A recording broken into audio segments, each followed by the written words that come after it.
हम क्या देखने वाले हैं, एग्जाम्पल नंबर 4। एग्जाम्पल 4 में ऐसा बोला गया है कि P Q parallel R S. P Q parallel क्या है, आर एस है। सबका ध्यान यहाँ पे हो तो अच्छा। ये पी क्यू आर एस एक दूसरे को पैरेलल है, और ऐसा बोला गया है कि एम एक्स क्यू, यहाँ पे एक पॉइंट है एम एम एक्स क्यू, इसका मेजरमेंट मुझे दिया गया है 135। दूसरा है एम वाई एस, नहीं एम वाई आर है, एम वाई आर 40 है। अब मुझे यहाँ पे फाइंड करना है एक्स एम वाई, ये फाइंड करना है। तो ये मैं कैसे फाइंड करूंगा, how can I find this. तो उसके लिए मुझे पहले एक कंस्ट्रक्शन, इमेजिनरी लाइन मैंने ड्रॉ कर ली, उसको मैं नाम दे देता हूँ। तो मैं लिख सकता हूँ पी क्यू पैरेलल क्या होगा, A B, and therefore A B parallel क्या होगा, ऑब्वियसली ये दो पैरेलल थी, ये लाइन इसको पैरेलल है, तो ये लाइन इसको भी बाय डिफॉल्ट क्या हो जाएगी, पैरेलल हो गई। अब हमारा ब्रेकिंग अप डायग्राम वाला सिस्टम चालू। मैं पहले लूंगा A B parallel P Q, यानी पी क्यू यहाँ पे ए एंड बी, और मेरे पास कुछ इस तरह से यहाँ पे x है, यहाँ पे m है, और इसका मेजरमेंट 130। मुझे ये ढूंढना है, तो मतलब ये पार्ट मुझे ढूंढना पड़ेगा। तो ये आपको क्या दिख रहा है, को इंटीरियर एंगल है ना, सी से बन रहा है यहाँ पे। तो मैं लिखूंगा कि भाई P Q parallel A B and X M is a क्या है, transversal, and therefore Q X M plus X M B कितना होगा 180। इसमें इसका मेजरमेंट कितना है 130, एक्स एम बी मुझे मिल जाएगा, एक्स एम बी कितना मिलेगा 180 माइनस 130, एंड दैट इज, हाँ यहाँ पे क्या लिखना है हमें, को इंटीरियर, तो ये मुझे मिल गया, यानी टेक्निकली ये पार्ट मिला इतना 45। अब मुझे ये ढूंढना है, उसके लिए और एक डायग्राम ड्रॉ करेंगे। अब यहाँ पे ऊपर आएगा ए बी, और नीचे कौन सा डायग्राम आएगा आर, और उसमें कुछ इस तरह से है, एम है, और यहाँ पे क्या है वाई है, और मेजरमेंट ये 40 दिए। तो ये मिल सकता है मुझे। सर आपने इसमें ये ढूंढा, इसमें ये ढूंढा, तो इसमें ये क्यों नहीं ढूंढ रहे हो, मुझे अंदर वाला पार्ट चाहिए, इसलिए मैं इधर गया, राइट। टेक्निकल आप समझ रहे हो।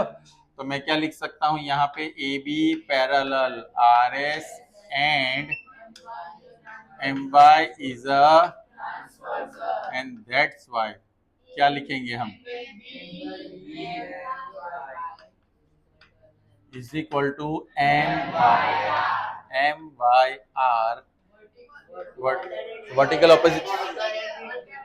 तो आप मुझे भी रॉन्ग अल्टरनेटिव इंटीरियर, अब बी एम वाई मेरे पास नहीं है, लेकिन एम वाई आर है, कितना है, ये मुझे मिल गया। लेकिन उन्होंने मुझे बोला है कि आपको ढूंढना क्या है, X M Y. X M Y में टेक्निकली दो एंगल है, कौन कौन से, X M B B plus B M Y. तो एक्स एम बी कितना मिला था मुझे, और ये 40, तो कितना मिलेगा, कैसा लग रहा है, अच्छा। तो यहाँ 135 था ना, वहां पे 125 एंड 50 लेके आपको खुद सॉल्व करना है। मेरी बात समझ में आ रही है। ये 4 क्वेश्चन आप लोगों के हवाले, कोई शक हो तो भी कोई दिक्कत नहीं, करना तो पड़ेगा। चलो अब हम नेक्स्ट क्वेश्चन, इसमें सबका क्लैरिटी हो गया एकदम सुपर वाला। सेकंड फिफ्थ वाला बाद में, अब सिक्स्थ वाला करवाता हूँ क्योंकि इससे कनेक्टेड ही है सिक्स्थ वाला भी, इसलिए सिक्स्थ वाला उनका भी रिमेनिंग है। अब देखो यहाँ पे 3 पैरेलल लाइंस है सिक्स्थ वाले क्वेश्चन में। क्या बोला गया है यहाँ पे, A B parallel C D, A B parallel C और यहाँ पे है डी और ई एफ। अब ऐसा बोला गया है कि E A perpendicular A B, E A perpendicular A B का मतलब ये लाइन ऐसे स्ट्रेट जा रही है, समझ में आ रही है आपको, 90 डिग्री। यहाँ पे भी क्या होगा, 90 डिग्री बनेगा। क्लियर। फिर उसमें बोला गया है बी ई एफ, बी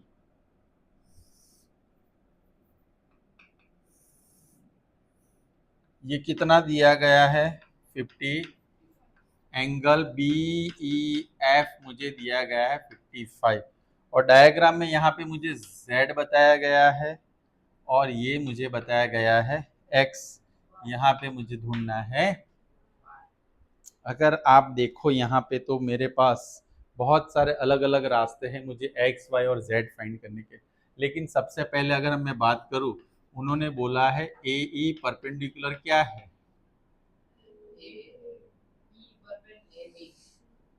है ना, तो ये भी परपेंडिकुलर ही होगा ना, कौन सा, देयरफॉर हम ऐसा लिख सकते हैं E F also perpendicular to, हो सकता है कि नहीं हो सकता, हो सकता है ना। क्यों ऐसा, because A B parallel E F, A B और ए क्या है, अगर ये इसको परपेंडिकुलर तो इसको भी क्या होगा, तो एंगल ए ई एफ उसमें 2 पार्ट हो रहे हैं, कौन कौन से, A E B plus B E F क्या है, चलो ए ई एफ की वैल्यू कोई मुझे बता सकता है, 90, क्यों, ओके। ए ई बी की वैल्यू z, इसकी वैल्यू, तो z इक्वल टू 90 माइनस, तो z कितना है 30, चलिए मुझे 35।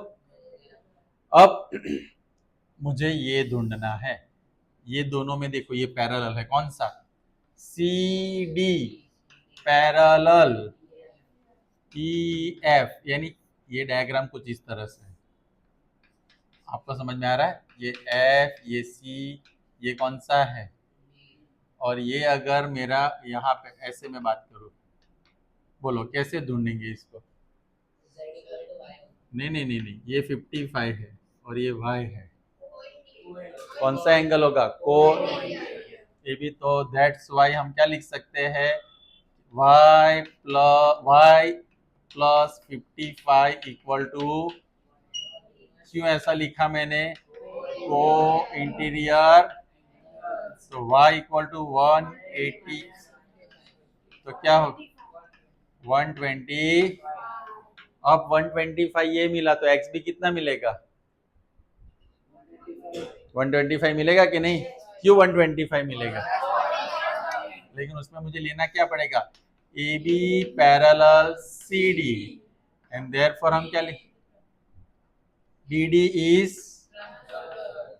अ ट्रांसवर्सल, तो हम क्या लेंगे, एंगल बी, यहाँ पे कोई ए बी, एक्चुअली बी कहाँ पे दिया गया है, वहीं पे है, अच्छा तो हम डायरेक्ट ही ले लेते हैं, इसमें क्या ले लेंगे, x इक्वल टू वाई, कौन सा एंगल, कॉरस्पॉन्डिंग एंगल, क्यों एफ बन रहा है, देखो सबको समझ में आ रहा है क्या बन रहा है, एफ, एक्स की वाई की वैल्यू हमें पता है कितनी है, तो हमें मिल गया ये भी 125, अगर इसको मैं ना लेता तो ये सी बन जाता, तो x प्लस 55 क्या होता, 180, क्योंकि ये भी क्या बन रहा है, को इंटीरियर एंगल, तो मैंने बोला ना अलग अलग तरीके से आप इसको ढूंढ सकते हो, राइट। तो यहाँ पे भी मैं क्या करूंगा, जो क्वेश्चन 55 है ना, 55 की जगह पर मैं यहाँ पे 45, 65, 75 और 85 ये ढूंढना है आपको चारों, right. So your time start now. फिर मैं आपको वापस सेकंड थर्ड भी करवाता हूँ।